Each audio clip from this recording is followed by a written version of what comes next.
Good evening, welcome to live boxing right here on Dazn, and we are in northwest London, the world famous Wembley Arch all lit up, and just below you can see the famous old arena. That's where we are. A week ago we saw a little bit of history with 3 women's world title fights all being staged on British soil for the first time ever. We've seen quite a few nights of great boxing down the decades. Are we going to see another good one tonight? I think we might be, because our main event sees the son of a legend, Conor Benn, going up against his toughest challenge yet in the German Sebastian Formella.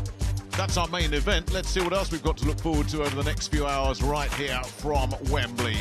And we will get going with those 2 bantamweights, Liam Davis and Sean Cairns. 2 guys who don't have huge pedigrees as professionals. Cairns is just being edged back here with a longer sort of rangier, raking jab. But Davis again, nice. Really well timed counter 1-2. Yeah. Yep. And again, that's a lovely little combination from Davis, who's made a very assured start here. Yep, he wants to keep it out there, Davis. He doesn't want to give away his advantages in reach and height. And, you know, if he can get those long-range shots off and keep Cairns at bay and on the back foot, it's going to be very, very difficult for Cairns to sort of establish a foothold.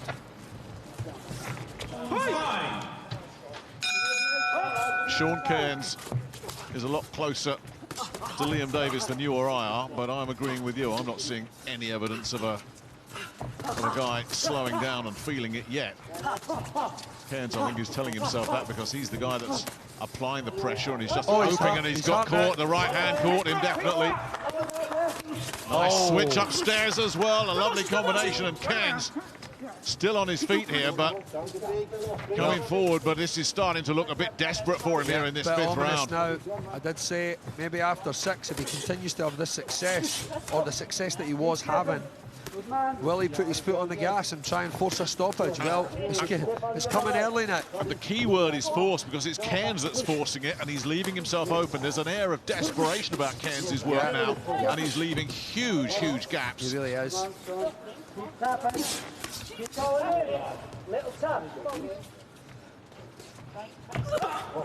That's a good body shot as well, and a heavy left hook. He's just defenceless, Cairns. It's his courage that's keeping him there. His balance is all off as well. Yeah. They want to get him out of their neck now. Yeah, and there's another big one. Ian John Lewis is having a look at this. Yeah. Because he has to. There's nothing in the punches that are coming back from Cairns either. You don't want to see him take another 4 rounds of a shellacking like this. No. If this was close, you give him the benefit, but he hasn't won a round. No, he's being beaten up now as well, and he doesn't need to be taking this for another 4 rounds, you know. 12 minutes of continuous beating. It's no good for any man.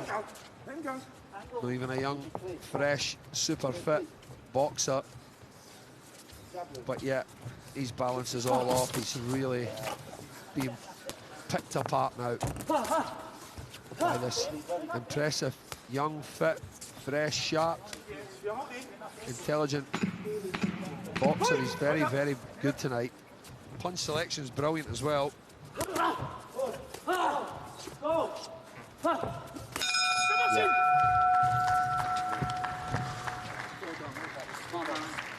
I think there's, I think they might have done the right thing here. Yeah, they've done the right thing. Yeah, absolutely right. Yeah. Well, Robbie Butler, I think, has got this absolutely spot on. Nobody wanted to see Sean Cairns, who's got a wonderful backstory himself. He's a brave, he's a class guy, Sean Cairns, but he wasn't in this one, and there was absolutely no value in seeing that go on any further. Very happy. Up next, it's a couple of middleweights in Ben Ridings and Jez Smith. Now, this one was agreed at a 166-pound limit, and they both came in under that limit yesterday. And for Smith, it's a big, big move up, because he's coming in off a couple of losses at welterweight and then super welter, and now he's operating at middleweight against Ben Ridings, the quiet man who's only had 3 fights, from Bury, Scott Quigg's hometown. And that's a big question asked right there. Yeah. Straight through. Lovely shot. Ridings needs to get switched on pretty quickly. He doesn't need to be taking those. No, he doesn't. He did land a good left hook himself.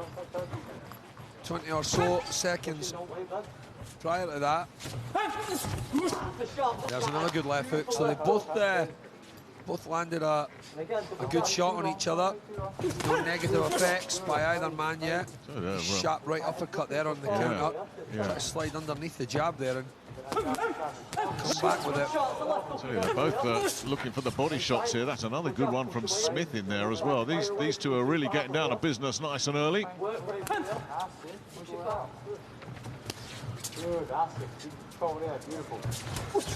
There you go.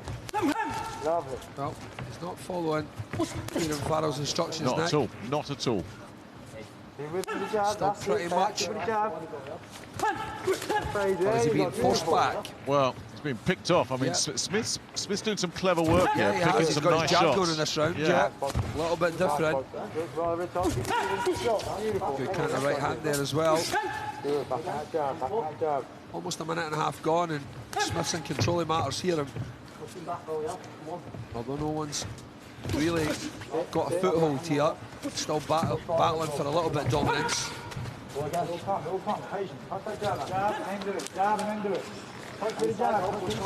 Looks like Smith is pushing. It's back now, doesn't it? He's winning this round as well, Nick. It's just smart. It's just effective work from Smith. Now, Ridings looks to try and get himself on the front foot here, and Smith cleverly just ties him up and turns him. He's in control of this. Got the body as well. Got the right hand in there, Ridings, but Smith, let's see if he can come out on top of this inside battle. We haven't seen too much of that. A good uppercut comes in from Ridings. So Ridings wants, that's what he wants, the action, doesn't he? But he can't get there. He can't stay there. Well, I got this 5-1, and I wouldn't argue at a shutout either. I'd like to see Smith, and I'm sure they'll say to him afterwards, yeah, just keep your focus, keep concentrating. Don't start being flash and showboating. Doesn't impress anybody. Bit of blood marked around the left eye as well. Going to go for a big finish here. No, he's not got it in him. He's not got it in him. Smith's bossed this one. He's done well with that jab. That's one of the fight. He knows. He knows. He's very happy now. Boxing lesson, baby. Ladies and gentlemen, after 6 rounds of action here at Wembley, we go to referee Bob Williams' scorecard. He scores this contest 60-54 for your winner. From Harrow Wheel, Jazz Smith. We'll have the big boys coming up next. The Savage, Alan Babbage against Tom Little. Nice counter body shot there. Yeah, he picked up well there, Little. But that's the point with Little. You look at who has beaten him. It's high-level opposition.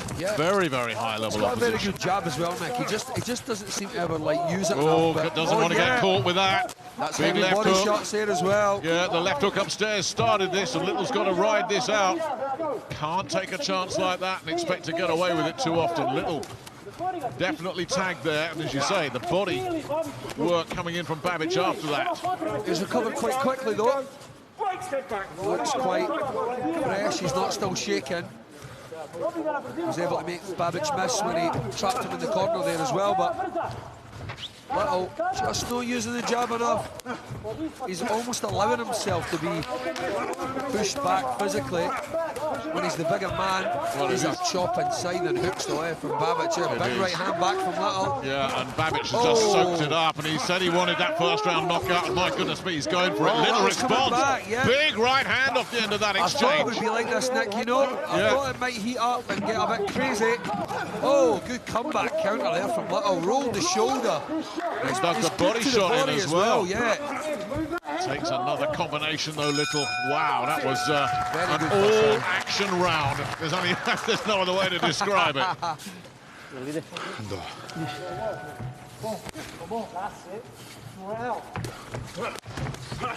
Well, Babbage predicted and guaranteed a first-round knockout, but he does that every time. He looks like he might be trying to get him out of there in the second round as well. A blisteringly hot start. Little covering up, trying to ride this out, and then giving the verbals back, drawing him in. Well, can Little keep riding this storm out, and maybe Babbage might just punch himself out here. That's what I was just thinking, yeah.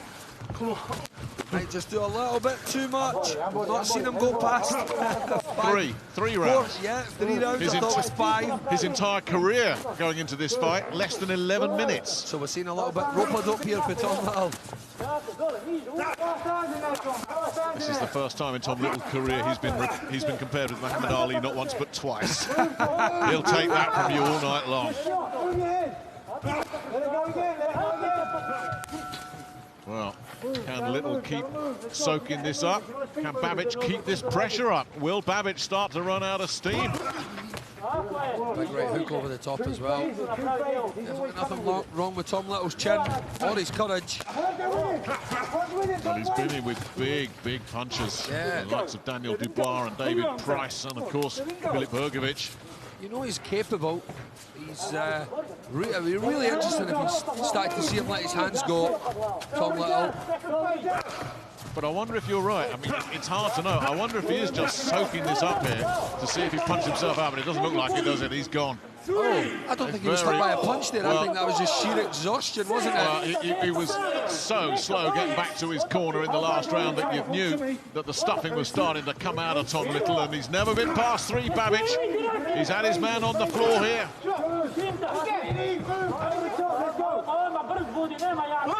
Yeah. Took another big right hand. And he's finishing on top here again, BABBAGE, and another big right hand, and down he goes again, and that might be it. I think it's exhaustion. Yeah, you know, he's waved it, had to wave it off, had to just stop that. Bob Williams has waved it off. He's done it again inside 3 rounds. He just literally overwhelmed Tom Little, who was so brave. The Savage strikes again.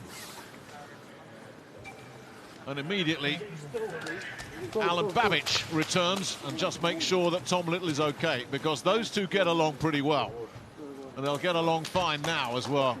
That was a brave effort from Tom Little. I think that was exhaustion, Nick. Well, he was down twice, wasn't he? And couldn't match the punch tempo, could he? Well, it gives you no time at all. It's relentless, his work rate.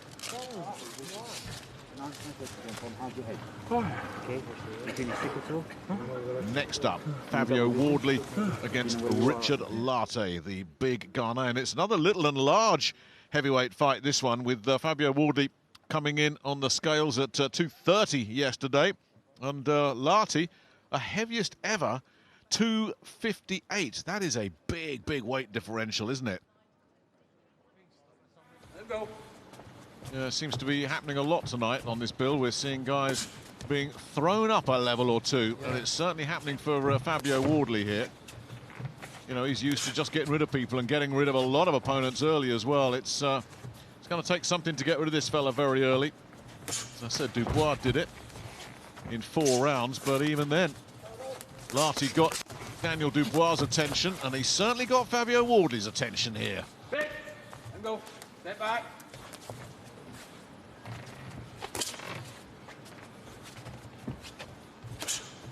Very safety first. It's very smart from Wardley. Mentored, as I've already mentioned, by Dillian White. Seems to have quite a few young prospects under his wing these days. Good hem movement there as well. Wardley. Little dip at the hips. Drop to waist, used his feet to get out of range. Quite an athletic big fellow, isn't he? Well, like you said, Jay, he was a good football player and stuff, So you can't call him a football player. Americans going, why? He never played football. Oh, yeah, soccer player. Apologies. I tell you, he looks big enough to play on the gridiron, doesn't he? Oh, wow, bang! Whoa. Big right hand from Fabio Wardley, and that might be all over. It's over, Nick. It's over. He sparked him out. Yeah. My goodness, that is some statement from Fabio Wardley. It took Daniel Dubois 4 rounds to get rid of this fella. And I don't think he looked like that at the end of the Dubois fight. He has been absolutely wiped out here. That's stunning. Absolutely stunning. My goodness, exploded out of nowhere. Yeah. 2 scooping hooks. I think the left hook followed by the right hook. I think they both landed as well. It was so fast. Conor Benn due up next against Sebastian Formella, the German who comes in with a 22-1 record. And that 1 came in his last fight. And again, oh, this is good that stuff from Ben. Like I said, the first 2 or 3 shots looked like they were just rangefinders. Then he found that range. Really testing Formella here early. Sure did. Ben's physical appearance is changing somewhat as well. He's looking a lot leaner these days. And a lot more muscular. He's starting to look like a 147-pound fighter, Nick. He didn't before. And if you have a good look at his legs, they're very muscular. I would assume he's been doing lots of squats. Ooh, really Takes went a for a good right big hand one there. there. Yeah, went for a big one. Yeah, Ben's legs have thickened right up. Nick, that must be where the extra muscle is. Great step up in opposition here. It really is. He's definitely going to get a hit tonight. Formella is a top-class operator. Lovely combination again. The jab is working well for Ben tonight, and not just upstairs. The body jab is looking pretty sharp as well. And as you always say, once you get your jab going, a lot can flow off that. Of course, such an underused punch as well. Really busy with it. And then just dropping down there. Oh, there's the jab again, just jolting through. A bit of blood comes from the nose of Sebastian Formella.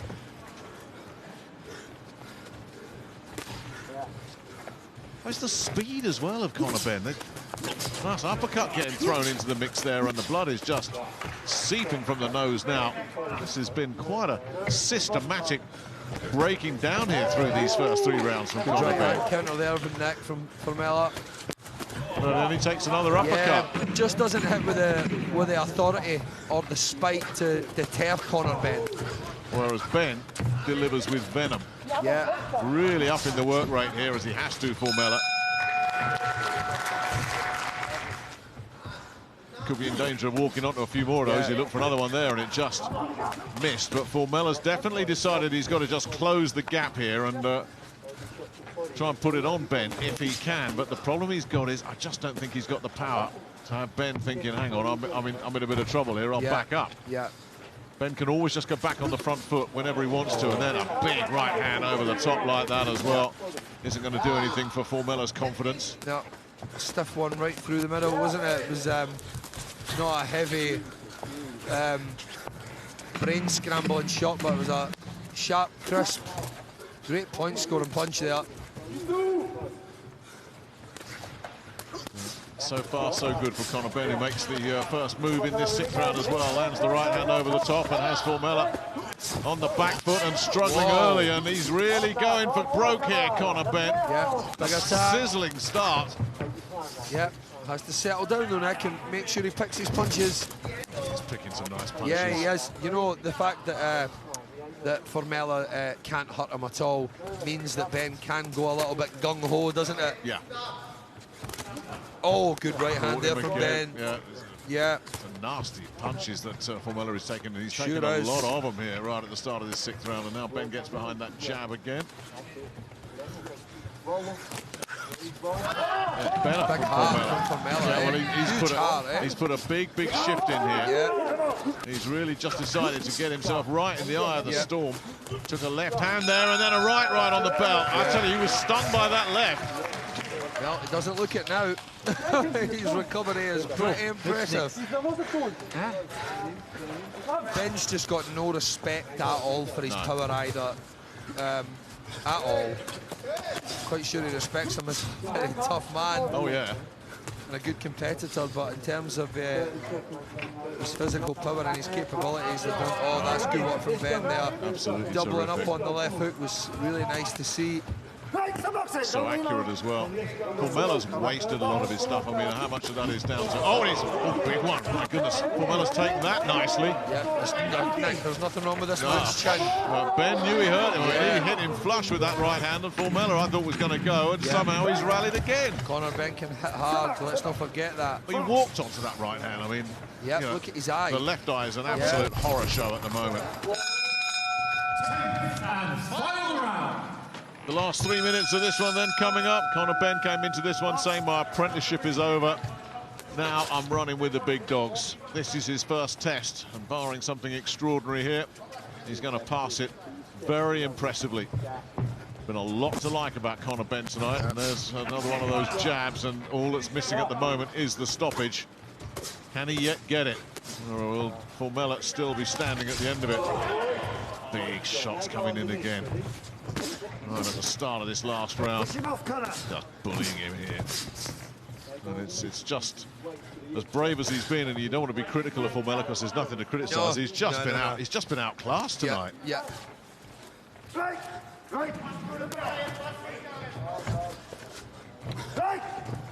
Well, the tough part now is for the matchmaker, of course. Where do you pitch him next after this performance? Maybe Sean Porter. Brilliant performance. Conor would take it. Yeah, that really was a good performance. Conor will have a lot of respect for Formella after that. And everybody would share that respect as well, because the winner is pretty clear for all to see. Ladies and gentlemen, after 10 rounds of action here in London, England, we go to the judges' score totals. Bob Williams, 100 to 91. Ian John Lewis, 99 to 91. Victor Laughlin, 99 to 92. All three for your winner by unanimous decision. He's still undefeated and still the WBA Continental Welterweight Champion, Conor the Destroyer Benn. The scorecard's absolutely right. The one thing we will take out of Conor Benn's performance tonight is that he says he's going to be a world champion. That is a belief that now people are going to have to start taking very seriously indeed. He retains that belt, does so emphatically with probably the best performance of his pro career to date.